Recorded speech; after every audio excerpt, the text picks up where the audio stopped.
Bonjour Monsieur Berten. Bonjour Sema. Voilà, il y a une semaine exactement, on était ici Oui. Pour accueillir le professeur Soltès pour découvrir son livre sur la biographie intellectuelle de Roger Fandé. Et voilà, une semaine après, on est là pour commémorer sa mémoire.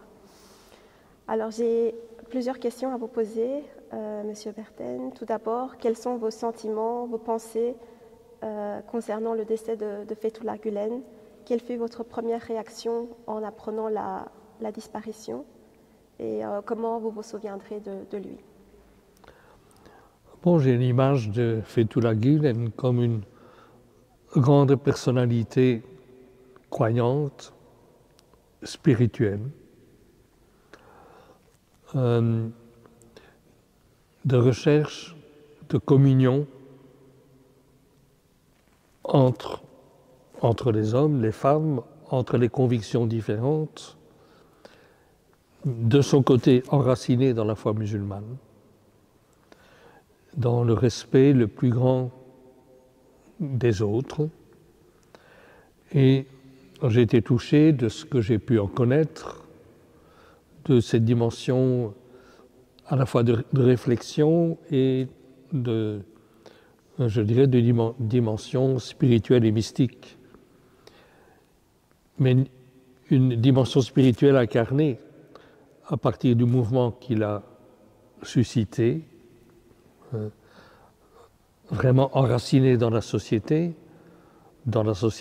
turque quand c'était possible, pour une amélioration, je dirais, de la qualité de la société et de la vie de tous, que ce soit à partir de l'enseignement, à partir de l'université, à partir de la presse, la télévision.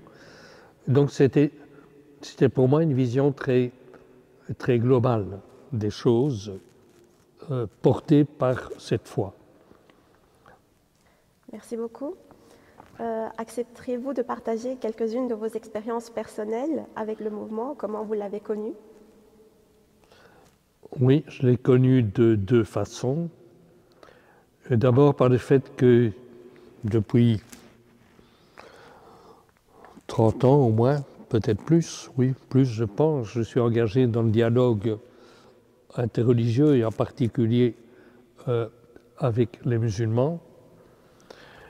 Et que dans ce cadre, et entre autres à partir d'une association que j'avais suscitée qui n'existe plus, Espace Spirituel, Culture et Société en Europe, nous avions des contacts et en particulier un certain nombre de rencontres avec quelques jeunes de l'IDP, Intercultural Dialogue Platform, avec qui nous sommes vraiment profondément entendus. Bon, nous avons fêté des iftars ensemble.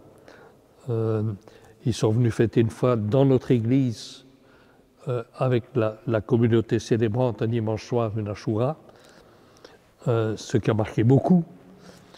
Et donc, il y avait des liens profonds d'amitié et d'intercompréhension, qui est un terme plus ou moins qu'on trouve dans le Coran, me semble-t-il. Et c'était très riche. Et dans ce cadre, il nous a invités, un petit groupe de 3, à faire une visite en Turquie. Alors, moi-même, j'avais déjà été plusieurs fois à Istanbul, dans le cadre justement de recherche de compréhension de la rencontre interreligieuse et de l'islam à partir de nos frères dominicains qui sont présents là-bas et qui sont engagés sur ce terrain. Mais ici, c'était une visite un peu d'un autre type, à partir des membres du mouvement Gülen, à Istanbul, mais aussi dans les environs, et entre autres à Konya. Visite d'écoles, d'universités, Zaman, la presse, la télévision, une association des intellectuels, j'ai oublié son nom, rencontres de famille. Et j'ai été très impressionné à l'époque, tous les trois d'ailleurs, par cela. Bon, impressionné, oui, nos visites étaient rythmées aussi par les temps de prière que se donnaient nos guides, par notre participation à l'occasion à certaines prières dans les mosquées. La visite d'un ou peut-être deux, je ne sais plus très bien, tombe de saints, oui, dans la ligne marquée par le soufisme, où j'étais très touché par la qualité de présence, de prière. Je me suis senti en communion, aussi dans les mosquées, même si on est un peu extérieur, mais en communion de prière. Et je pense que ces amis ont contribué à ce qu'on puisse, oui, entrer dans cette communion. Et donc voilà, très sensible à cette initiative de Gülen, au mouvement qu'il a suscité. Bien, alors, je dois dire aussi, bon, j'ai senti tout le positif, mais honnêtement, je dois dire aussi que nous n'avons vu que ce que les membres ont voulu nous montrer. Bon, il y a eu des critiques, certaines ambiguïtés, j'ai pas d'avis là-dessus. Pour prendre un autre exemple, aussi dans ce dialogue avec les musulmans, nous avons été invités tout un groupe de chrétiens, de musulmans et de juifs au Maroc par le ministère des Affaires religieuses. C'était passionnant, mais ils nous ont montré que ce qu'ils voulaient bien nous montrer. Donc, il faut savoir simplement, par honnêteté, que ce genre de visite, je ne peux pas dire que je sais tout. Simplement, j'ai perçu quelques éléments. Et ces éléments, moi, m'ont parlé profondément, de la même manière que ce que j'ai pu lire de quelques écrits, pas beaucoup, de Fethullah Gülen, dans lesquels je me suis senti aussi très proche de sensibilité. Merci beaucoup. Et que pensez-vous de l'avenir du mouvement Hizmet après le départ de Roger Efendi? Comment son décès pourrait-il affecter le mouvement Hizmet? J'avoue que je n'ai pas d'avis sur cette question. Je vois que ce n'est pas simple. Bon, quand une grande figure fondatrice disparaît, bon, quelle est la suite du mouvement suscité? Quelque part, il est l'élément fédérateur du mouvement. Donc, à partir du moment où il n'est plus là, le mouvement lui-même, de ce que je comprends, est quand même aussi, je dirais, un peu éclaté, des initiatives qui sont diverses. Qu'est-ce qui pourra fédérer maintenant la suite du mouvement? Je pense que ça, c'est une grande question, donc qui doit se poser à l'intérieur même du mouvement. Comment donner un avenir à cette inspiration, dans l'espoir que non seulement elle puisse continuer à se développer, à agir dans les différents pays où vous êtes présents, mais de tenir aussi dans cette espérance qu'en Turquie, un jour, le mouvement puisse retrouver sa pertinence, sa présence et son service de la totalité de la population. Je pense que là, il y a un très gros enjeu et que la réponse ne viendra pas comme ça tout de suite. Merci beaucoup.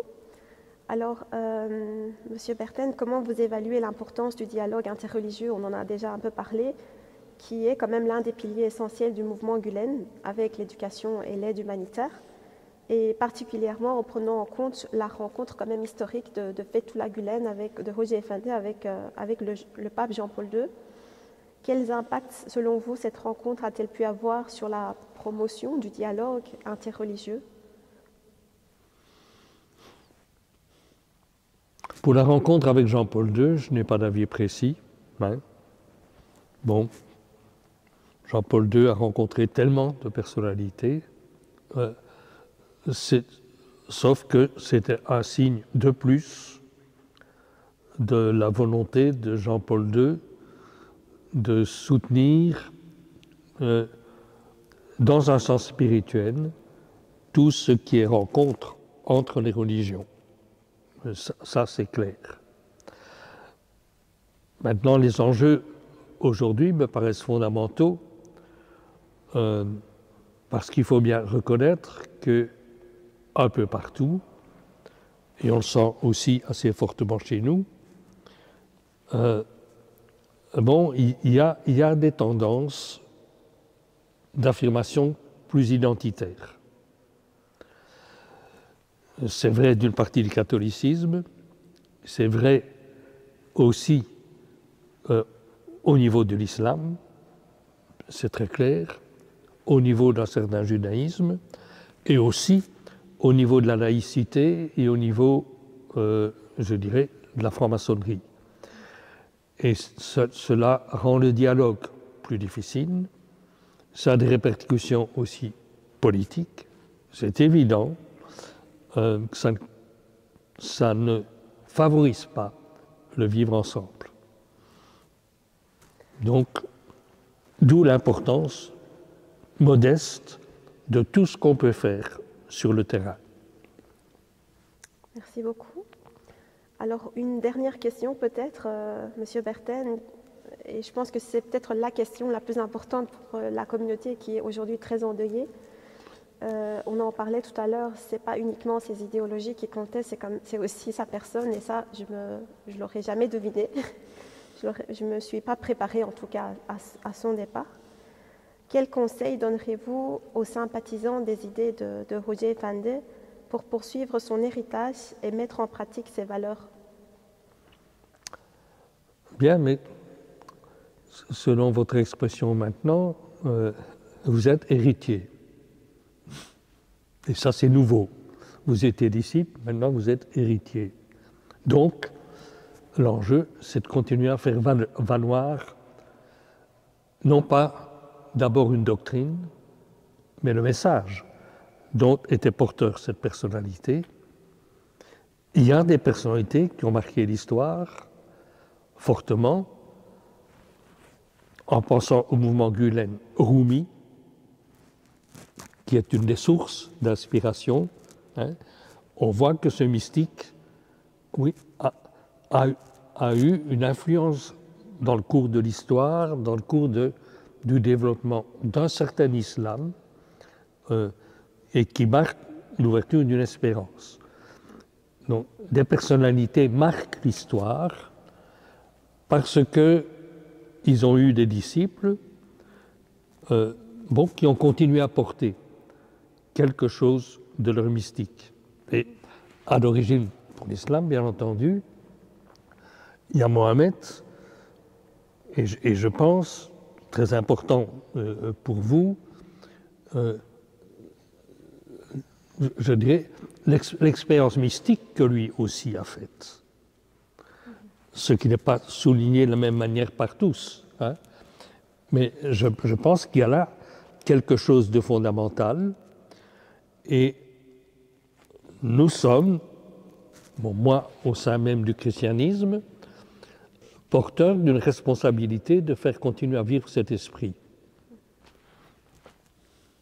Et Et donc, nous sommes responsables aujourd'hui de... Oui, bien sûr. Oui. Oui. D'accord. Merci beaucoup, Monsieur Verten. Je ne sais pas si vous voulez encore ajouter quelque Non, chose. c'est très bien comme ça. Je pense qu'on a fait le tour des questions. Merci pour la rencontre.